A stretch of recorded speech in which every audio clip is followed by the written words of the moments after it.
up, fellow movie buffs and film connoisseurs? It is your self-proclaimed cinema shogun here. And ever since the release of Loki Episode 3, there has been quite the debate stirring online revolving around Loki's sexuality. I mean, we have some people claiming that Loki's always been canonically bi, and we have others saying that they don't need the sexuality stuff put into the MCU and into their Marvel comics. And I've listened to both sides of this debate. I've heard points coming from both directions, and I think it's important to dive into this a little bit further. So the question is Loki bi in Marvel Comics? Now, the answer can be a little bit complicated to say the least, but in short form, no, he indeed is not. In fact, Loki made his first appearance in comic books in Venus, I believe, issue 6 in 1949. But it wasn't until years later, around 1962, that we first saw the incarnation of the Loki that we know. In fact, from 1962 all the way up until 2014, there was never a mention of Loki being bi in the comics. Now, in 2014, I believe there was a fleeting conversation on a little hilltop about Loki being bi in a Young Avengers issue. And then it wasn't addressed again until Loki got his own series, Loki Agent of Asgard, that only managed to run for about 16 issues that explored Loki's bisexuality a little bit further. But up until that point, there was never any mention of Loki being bi. There was never really any mention of any of that in general. Now, we do know that Loki had several different female love interests throughout the comics, Sinjin being one of them, his former wife, whom he asked for her hand in marriage, but she declined because she was already engaged to someone else.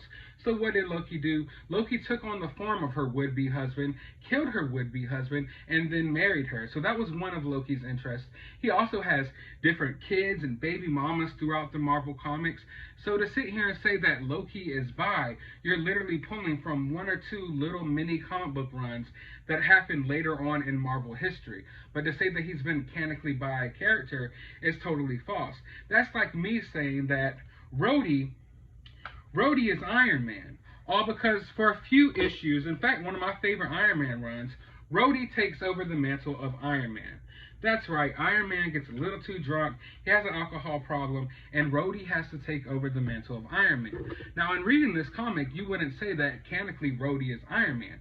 Yes, maybe Rhodey took on the mantle of Iron Man for a few issues, but that doesn't make Rhodey Iron Man. Just like Peter Parker wanders onto a military base and gets hit by gamma rays and gets turned into Spider-Hulk. But you want to say canonically that Spider-Man is the Hulk. You want to say that Peter Parker is the Hulk. You can acknowledge that, yes, at one point in the comics, Peter Parker became the Hulk, that Peter Parker became Spider-Hulk. But you wouldn't say Hulk is Spider-Man, Hulk is Peter Parker. And that's the same thing with Loki. Yes, Loki may have appeared as bi in a handful of Marvel comics ranging from 2014 up until now, but to say that Loki has always been a canonically bi character or that he's been bi throughout Marvel history is totally false. It's totally a lie. And I know there's a lot of that being spread on social media right now, and that's the point of me making this video, is to break that down. Now, we do know that Loki has taken on the appearance of a female multiple times throughout the Marvel comics. He's also taken over a lot of different people's bodies. Like we just learned earlier, he took over a man's body just to marry this woman. So, of course, he's taken over different female bodies. He doesn't seem to discriminate when it comes to that. We know that female Loki was first introduced in 2007 when Loki took over Lady Sif's body. We know that Loki has taken over Wanda's body. He's taken over different people's bodies throughout Marvel Comics history. He's took on the illusion of a female character several times throughout the comics, but I don't believe that has anything to do with gender fluidity. In fact, this term gender fluidity is something that was never even thought of back in these times when these comics were being written.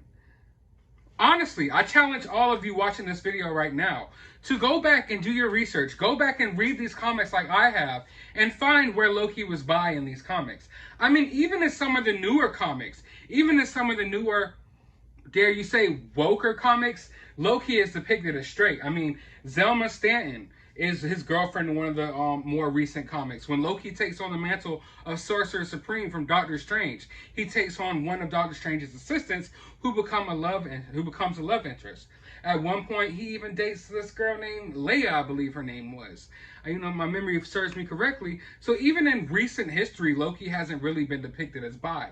Although, yes, he's been depicted as bi in a couple of short runs from a couple of different writers. It's nothing that's been solid, confirmed, or it's nothing that's been a major part of this character throughout the character's history.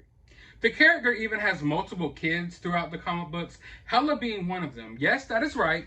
Hela, the villain that you love so much from Thor Ragnarok, is actually Loki's child in the comic books. Literally, throughout Loki's entire Marvel history, there are dozens upon dozens of different examples of Loki being a straight male character.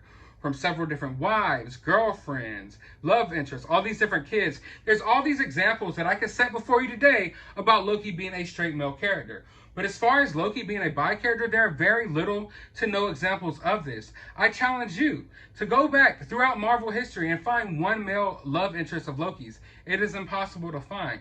In fact, the only example I can think of Loki being bi comes from one single panel, from one single issue, from one single comic book. One itty bitty little panel where Loki basically says that he's attracted to both genders. But you see, for some insecure people out there, this teeny tiny little comic panel, this totally meaningless conversation from this comic book that came out 2014, that struggled to sell copies, has become an integral part, in fact, the most integral part, as to who Loki is as a character to these people. We even have the writer of the Loki series coming out confirming that her main goal for the series was to make Loki bi. She says that is very much who she is as a person and who Loki is as a person. So she disregarded decades upon decades worth of Loki Marvel appearances. She disregarded thousands upon thousands of Marvel Comics issues that depict Loki as a straight male character in exchange for this one little panel. Why, you ask? Self-projecting. You see, these people aren't fans of who these characters really are. They're not fans of who these characters came from or the history of these characters in Marvel Comics. They're only a fan of this character because they feel like this is a conduit. This is a character who they can self-project themselves on and self-project their own sexuality on. So they see Loki as a perfect example of someone who they can self-project their sexuality on, and that's why he becomes important to them as a character, and that's why his sexuality becomes the main factor as to who he is as a character to these people.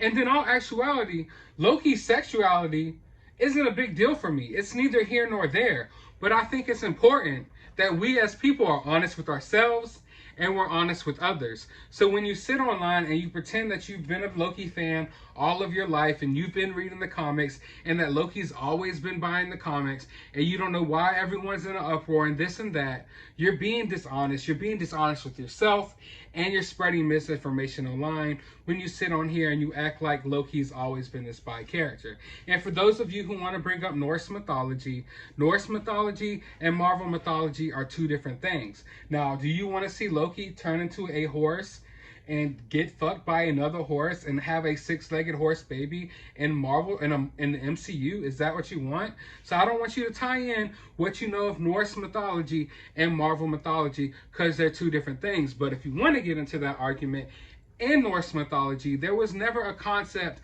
of bisexuality or gender fluidity or anything like that. Just like in the Marvel comics, Loki would often depict himself as a woman or different things and different illusions in order to trick people. And yes, at one point he did become a horse and gave birth. Now, if you think that makes a character bi, then I think you need a mental health evaluation.